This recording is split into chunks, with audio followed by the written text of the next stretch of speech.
भजन हे श्रद्धा, अध्यात्म आणि एकात्मतेचे प्रेरणादायी माध्यम. आमदार श्री सुधीर मुनगंटीवार यांचे प्रतिपादन. चंद्रपूर ग्रामीण मधील 30 भजन मंडळांना साहित्याचे वाटप. नमस्कार, मी संजना भांबोरे. प्लेस्टॉम टीव्ही न्यूज चॅनल मध्ये आपल्या सर्वांचे स्वागत आहे आणि ही बातमी आहे चंद्रपूर जिल्हा प्रतिनिधी दीपक कटकोजवार यांच्याकडून.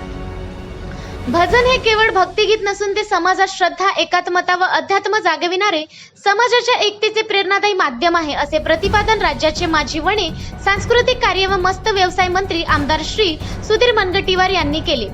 चंद्रपूर तालुक्यातील भजन साहित्य वाटपाचा कार्यक्रम तुकुम येथील अय्यप्पा मंदिर सभागृहात पार पडला. त्यावेळी आमदार श्री सुधीर मुनगंटीवार बोलत होते. विधानसभा निवडणुकीत दिलेल्या आश्वासनाची पूर्तता करत त्यांनी चंद्रपूर ग्रामीण मधील 30 भजन मंडळांना साहित्याचे वाटप केले. कार्यक्रमाची सुरुवात आमदार मुनगंटीवार यांनी स्वतः आयोजकांच्या आग्रहावरून केशवा माधवा तुझ्या नामात रे गोडवा हे भजन गाऊन केली.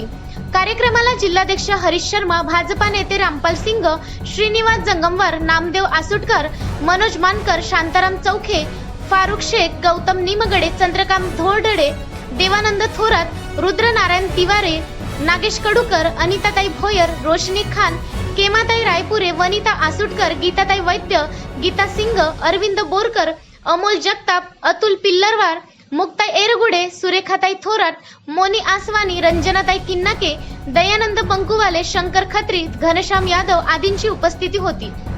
भजनाला अध्यात्माची किनार असून ते प्रत्येक संकटावर मात करण्याची प्रेरणादायी ऊर्जा आहे. समाजात श्रद्धा, एकात्मता व अध्यात्म जागविण्याचे सामर्थ्य भजनामध्ये दडलेले आहे. हाच भक्तिभाव जोपासण्यासाठी भजन मंडळांना आवश्यक साहित्य समर्पित करीत आहे. आमदार श्री सुधीर मुनगंटीवार पुढे म्हणाले, मतदारसंघात अनेक विकासात्मक कामे केली आणि पुढेही करत राहील. छत्रपती शिवाजी महाराजांचा भव्य पुतळा उभारला. तसेच भजन मंडळांना सभागृहासाठी 15 कोटी रुपयांचा निधी मंजूर करून दिला. अयोध्येच्या राम मंदिरात काष्ठ पाठविण्याचे सौभाग्य मिळाले, याचा मला अभिमान आहे.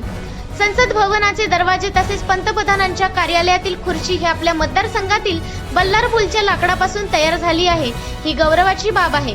भीमाशंकर येथे ज्येष्ठ नागरिकांना थेट मंदिरात जाण्याची व्यवस्था, तसेच महादेव वन परिसरात सोयी सुविधा निर्माण करण्याचे, तसेच कोराड येथे 200 कोटी रुपये खर्च करून आई जगदंबा मंदिराचे भव्य बांधकाम आणि पंढरपूर येथे तुळशी वृंदावन उभारण्याचे भाग्य लाभले असल्याचेही ते म्हणाले. याशिवाय छत्रपती शिवाजी महाराजांची वागणूक हे लंडनहून भारतात आणण्याचा मान नागपूर विद्यापीठाला राष्ट्रसंत तुकडोजी महाराजांचे आणि अमरावती विद्यापीठाला वैराग्य मूर्ती संत गाडगेबाबांचे नाव देण्याचे सौभाग्य लाभले. याशिवाय मोजिरीच्या विध्वस्त मंडळावर आजीवन ट्रस्टी आणि उपाध्यक्ष म्हणून कार्य करण्याची संधी ही माझ्यासाठी आयुष्यातील अमूल्य ठेवा असल्याचे आमदार श्री सुधीर मुनगंटीवार म्हणाले. अशाच काही नवीन अपडेट्स पाहण्यासाठी आपल्या चॅनलला लाईक, शेअर आणि सबस्क्राईब करा. धन्यवाद.